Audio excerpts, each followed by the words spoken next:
What's going on, everyone? The Panda Photographer here, and we are mobile now. Got the gimbal out so you guys can see my ugly face. But anyway, got the shotgun microphone on the gimbal, so it should be alright. So let me talk about the Sigma FE line of lenses. So first and foremost, come on.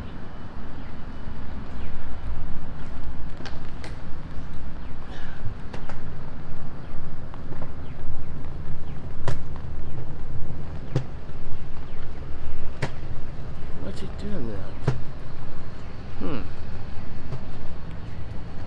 Alright, I guess the gimbal doesn't want to behave correctly, or the Wi-Fi.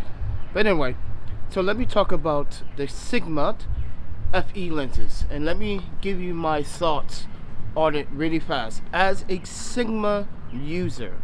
Okay, so let me step back in time and inform you that some of you guys that never used the A mount, did you know Sigma made A mount lenses? No, I'm not talking about the Sigma lenses that had really shitty autofocus. I'm talking about the art series of lenses. So the 35 f1.4 was for A mount, the 1835, the 50 I believe, and I think they did make the 85. I never purchased it, I never looked into it, but so here's my rant on why the Sigma FE lenses were all set up and all planned. Alright, let me start by saying this particularly. One, I believe 18 months ago, Sigma and Sony came to a sort of talks and stated that we're going to drop the A mount, which Sigma did make A mount lenses, and we're going to focus on FE mount. But there was some agreement between Sony and Sigma. This is why when Sigma released and said they were coming with FE mount lenses, I knew this was going to happen. I knew right away Sigma was going to make FE lenses. I knew this a year ago. Actually, I have a video on this channel about a year ago stating that they were going to make FE lenses at some point, because no one's buying A mount lenses anymore from Sigma. So that's why Sigma also discontinued making A mount art lenses for A mount Sony Alpha cameras, which is SLT. Now, first and foremost, let me say that yes, there's other brands out there like Samyang, which is making FE lenses, but they still are kind of new to the camera market. And let me give you a quick back history on Samyang first. Samyang started and broadcasting in the 60s, 50s and 60s. Then they worked their way up to making binoculars, which they got into lens development in about the 70s and 80s. So, not saying that the Samyang FE lenses are good, because they are good. The UMC lenses were great, even though they were manual. They had it for E mount and A mount. They were great optics for the price. But Samyang, give him like another 2-3 years, I guarantee you the optical performance, the autofocus is going to be top notch in the years to come. So, but if you guys are wondering, Rokinon is a distributor partner in North America.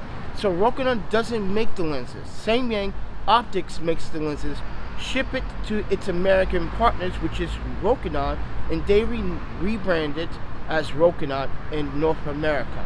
So anyway, let me continue on about the Sigma FE lenses. I believe this was all planned, all set up for a couple of reasons. One, this is a good opportunity for Sony to get another third-party manufacturer on their side. And we all know that the Samyang lenses optics are totally fucking amazing. Really outstanding.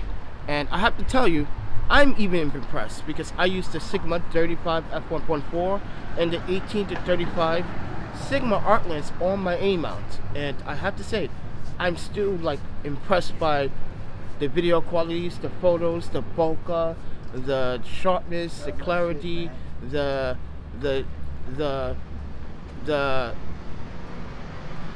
less coma, even though the 14 does have a little bit of coma, but it can be fixed in post. But anyway, I want to share this in particular, that Sony and Samyang planned this for like at least 18 months. I know there was some talks. I know there was some agreements. I know there was some type of arrangement going on between the two partners. I have a funny feeling that's why Sigma even said it himself, that this is just the beginning. Yes. So what I think is going to happen, which if I predict this, you guys are going to say, what, the Panda Photographer said this shit like 6 months ago or 4 months ago. Check this out. Sigma is going to focus on the average focal length from like 8, 14, 20, 24, 35, 85, 105, and 135. And I guarantee you Sony is going to come up with a new telephoto lens. And Sigma might come up with a Sony version of a new telephoto lens for you sports shooters and wildlife photographers. No, I'm not talking about the 200 or 400 f2.8. I'm talking about maybe like 150 to 600 f2.8 or f4 lens. I'm talking about maybe the 1200 focal length of a Sony version for the FE. And Sigma has made that lens before. If you guys don't know about that lens, Sigma has made a 1200 for the Nikon and the Canon that was pretty heavy, pretty big, and pretty fucking expensive. So, good morning to you guys. If you're new here, thank you for joining me this morning. Pretty damn early. Dr. Dave, Sony forced Sigma to drop the A mount in order to make the E mount technology. Yes, Sony and Sigma came to this agreement. That's what I'm trying to tell you.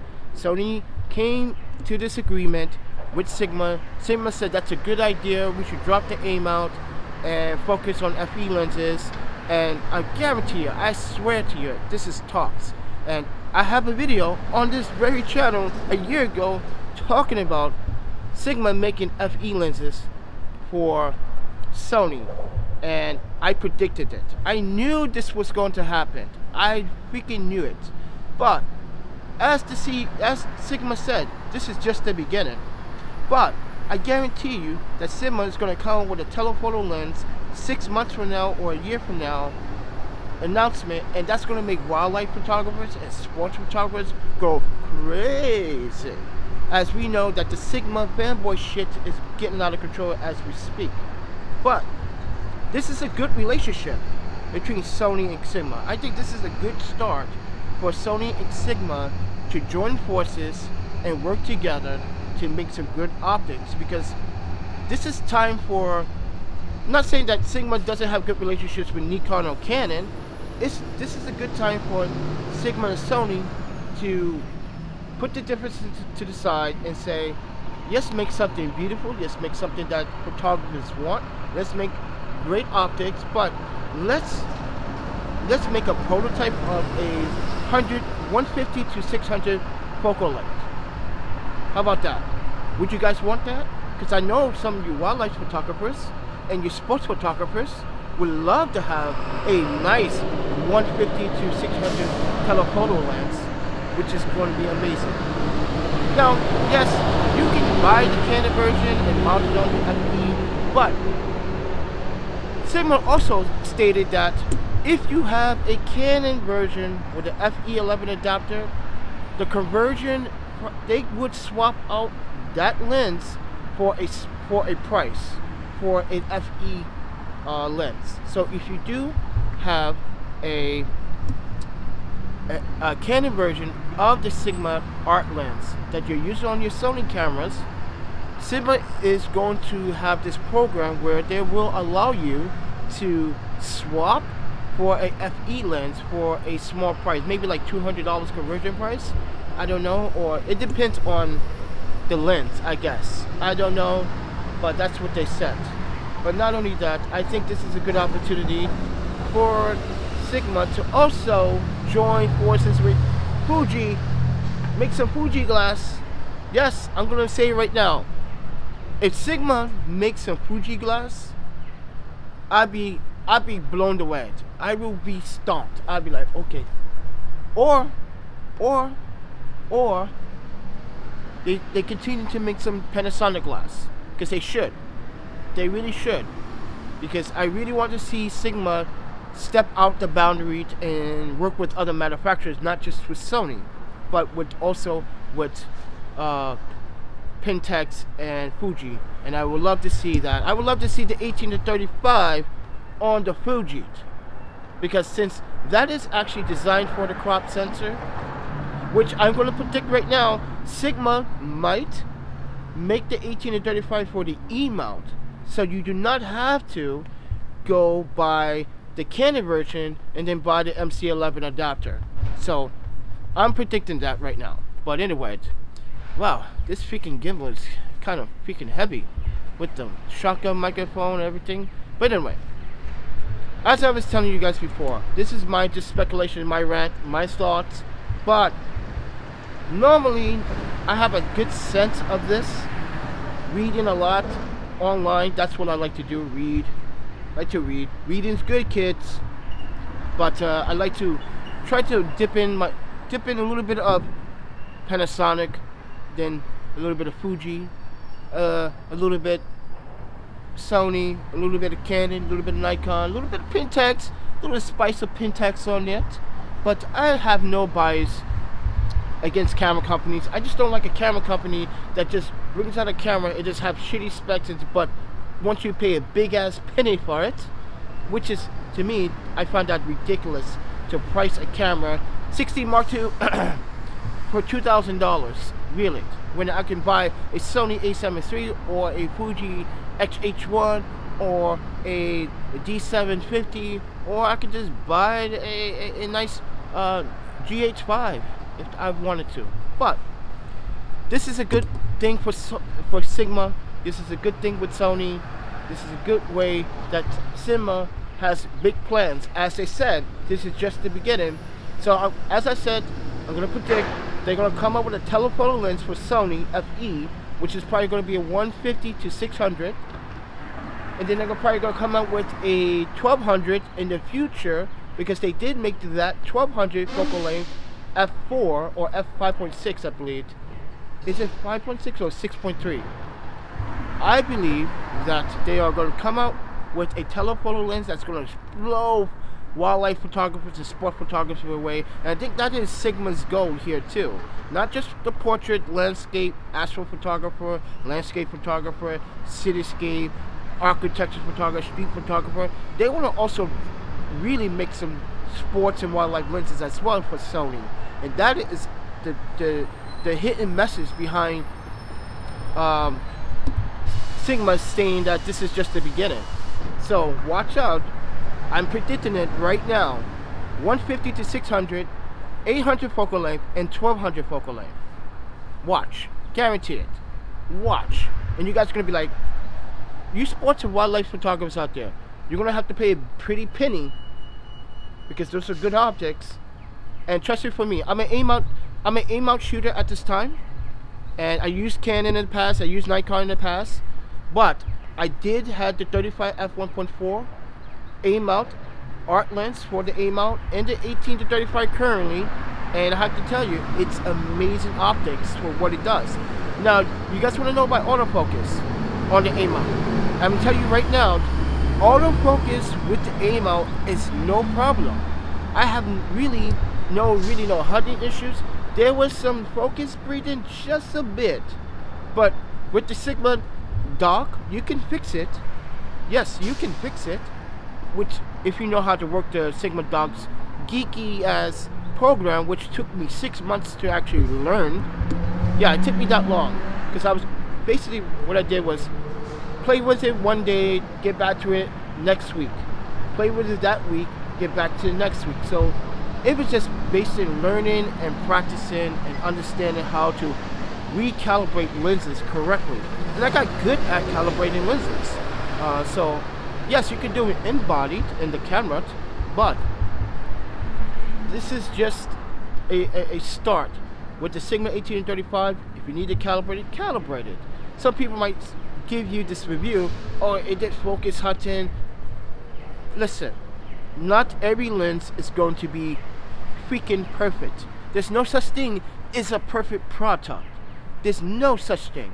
Not a perfect human being, not a perfect product, not a perfect animal, not a perfect burrito, not a perfect coffee. Nothing is perfect. Stop thinking that everything that a manufacturer produces has to be 100% perfect. No way. Not even Sony lenses are perfect. So believe me, they might work really fantastically well, but they are not perfect. They all have flaws to them. So that's where the bias has to stop. As a community of photographers, we are supposed to help each other and engage each other to understand that, listen, I might shoot with this brand, I might shoot with this kind of lens brand, but we can still work together. We can still talk about the art of photography. And I think that is more important than having a bigotry argument about who has the better glass. And to tell you the truth, this is another thing about photographers that needs to stop as well. The whole point of, you go on YouTube, you share your experience with the most expensive hardware and the most expensive glass, but what about the everyday average photographer?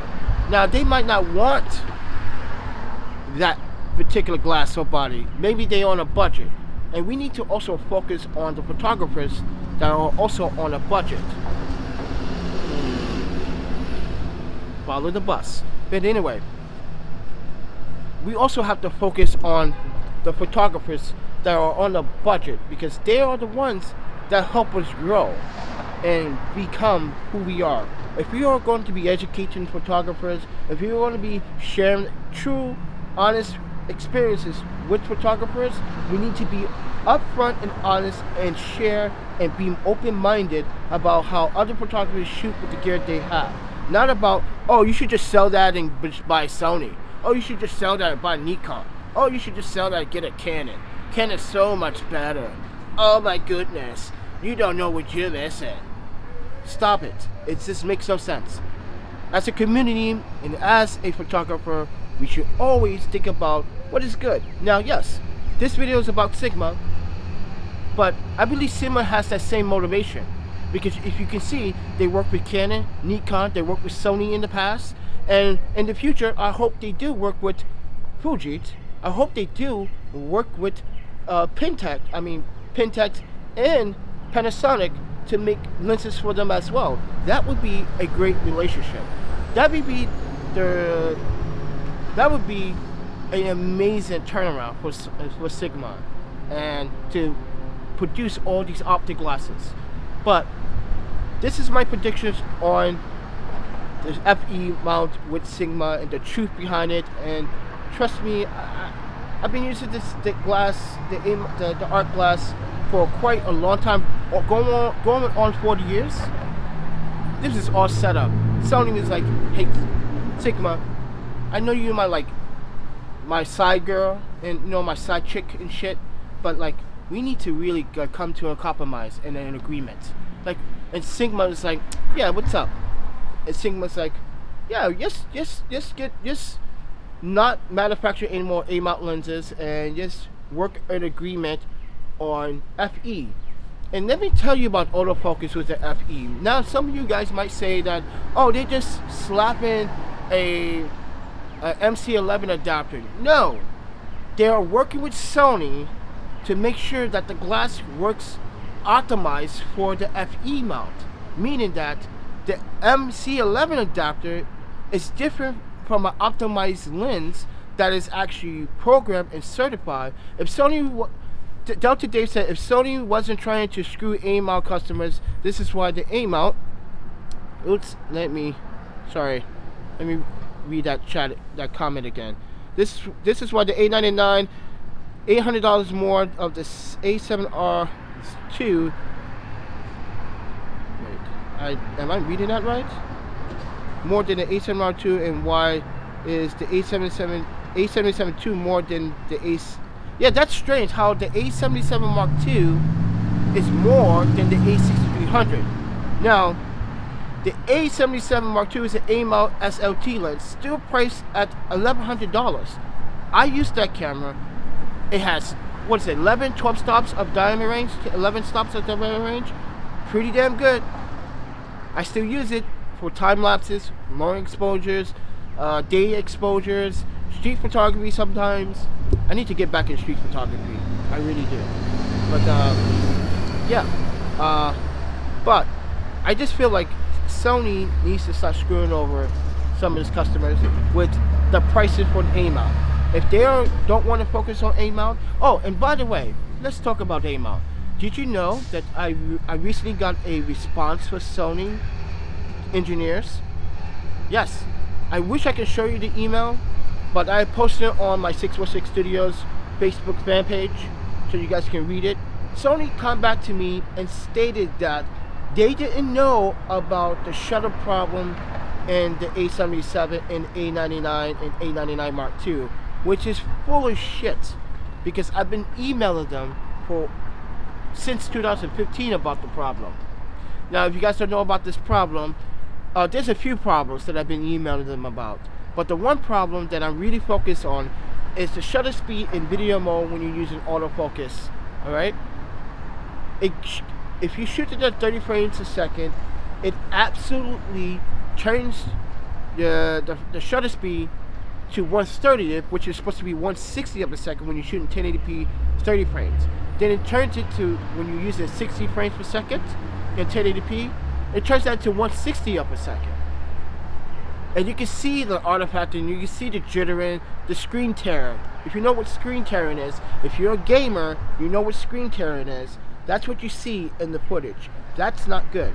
Sony now just acknowledged it and said that they will work on, it and look at the firm page update page on the Sony website for further updates. So now, this is what I'm going to tell you guys. Doesn't matter what brand you used. As photographers, if there's something wrong with the camera that you discover, bug the shit out of the manufacturer. Sony, Canon, Nikon, doesn't matter. Bug the crap out of them. Give it to them where it hurts. Keep emailing them. Dude, I'm gonna keep emailing you until you answer. Because now that Sony has acknowledged it, are they going to fix it?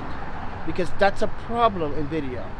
And I think Max Yuri had this problem when he did the video initially for the A99 Mark II, and said that there was some type of artifact and some screen tear.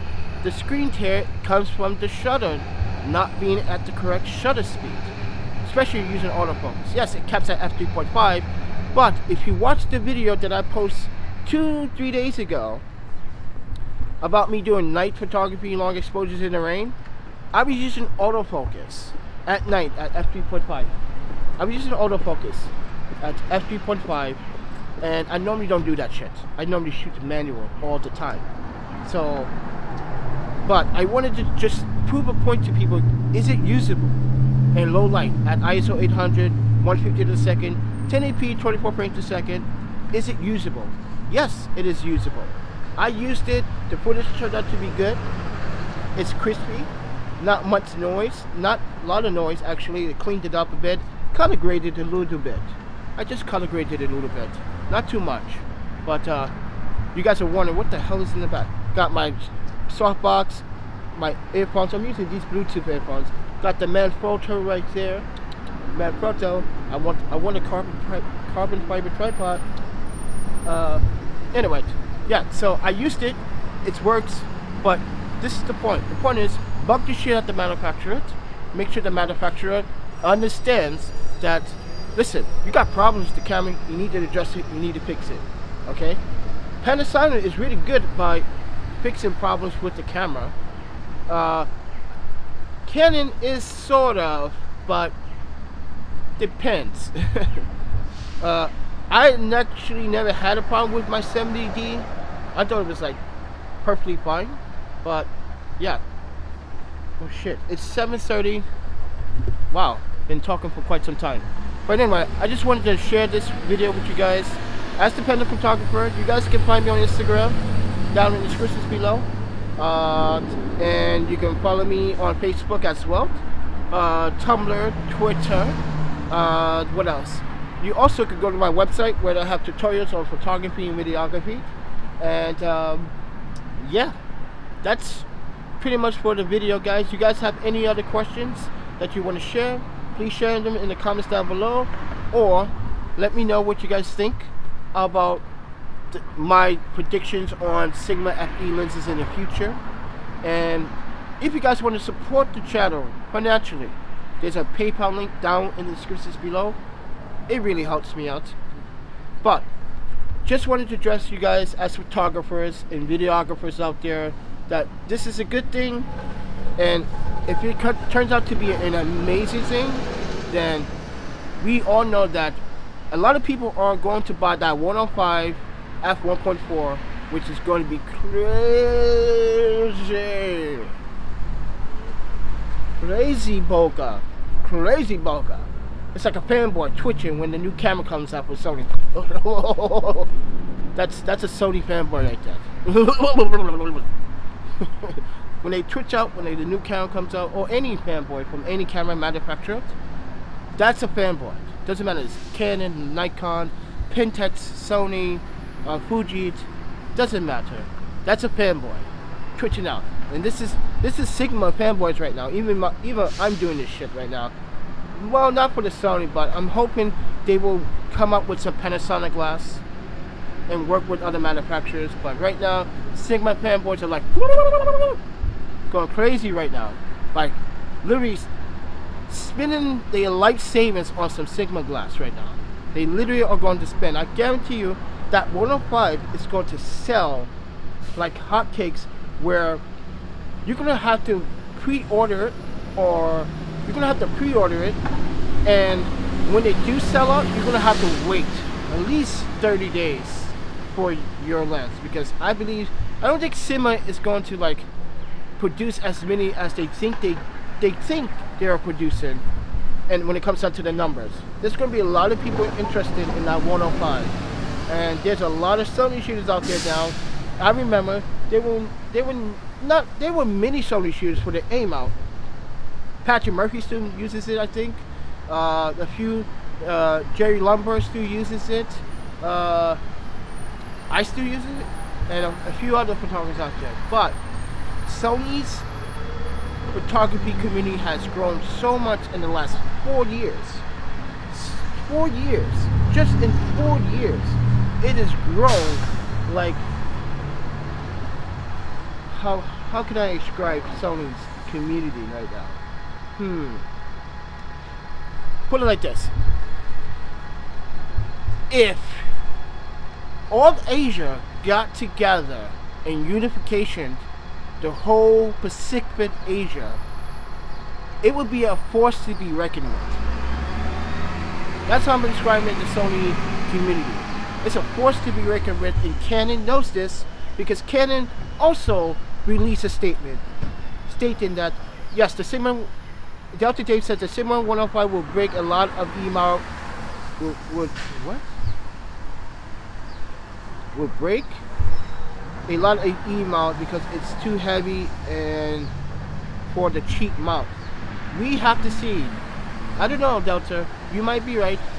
I don't know. But that's why it comes with that column, that center column for the tripod, so you don't hold your camera. First of all, when you get a lens like that, you don't hold it by the camera's grip. You hold it by the tripod mount that comes with it. That's why they provide a tripod mount, because any photographer knows when you get a lens that has a tripod mount, it's for a reason. You hold it by that mount. You do not hold your camera by the grip you don't hold your camera by the grip. You hold it by the camera tripod mount that comes with it. That's photography 101. Simple. That's photography 101. Everyone should know that. So if you're watching this and you never knew that, that's photography 101. That's because the lens is heavier than this actual camera body. So, and a lot of manufacturers do stress this in the manual when you buy the lens. Yes, it's in the manual. It's in that little warranty disclaimer. Yes, it's in there. It states that please hold your camera by the camera mount. It's designed for that purpose. How many people actually read that? I know I read it all the fucking time. I read it when it's raining. Yes. Long exposures tonight, maybe. But, so, as I said, photography 101, hold the camera, tripod mount that comes with your lens by the column that comes, the tripod column that comes with your lens, because it's heavier. So if I was a photographer using an E-mount lens again, and I bought that lens, how many E-mount fanboys have even owned a tripod? Quite a few. I've seen every E-mount user use a tripod, especially when they do time lapses, and I did a lot of time lapses with E-mount. Okay, with my A77. So I'm one of those guys that use a tripod. I know a lot of photographers. Yes, if they want to get long exposures, you need a tripod. If you want to get day long exposure, you need a tripod. You need a time lapse, you need a tripod. You want to do any videography work, you need a tripod. So I believe quite a lot of people do have a tripod. So what time is it? Alright. Ooh, my arms get tired. This freaking gimbal and this grip and shit is heavy. Plus this back is making it heavy. But anyway, just want to stress that enough. But as I said, guys, thank you for watching. Good morning to you all. It is 7:35 Pacific time. And I hope you guys have a great Tuesday. I hope you guys let me know in the future down in the comments below what you guys think about this whole process with Sigma and the FE mount. And if you learned something about lens columns, please let me know, because if you didn't know that, then now you know. And what's that G.I. Joe saying? Damn it, I forgot that shit. Man, I used to watch that in Japanese so much. G.I. Joe was my shit, but I was like, I like Snake Eyes. Snake Eyes was the man. He's my dude. I don't care about everyone else. Snake Eyes is my man. So, not because he's a ninja, that's because actually he's not a Japanese person. He's actually an American. So, but he was influenced by monks. So, he's my man. So, I don't care. You know why, sis? I don't care. You hate Snake Eyes, me and you fight it. That's right. But did anyone see this past Sunday's Dragon Ball Super episode 130? Holy shit, Jiren got his ass kicked hardcore. Goku went on a rampage. Woo! But I don't want to talk about Dragon Ball Super right now. But man, I watched it like 20 times. I was like, did you see how Goku, I never seen Goku use this before. If you watch Dragon Ball Super episode 130, you will see Goku, because they're not supposed to be flying in the tournament of power.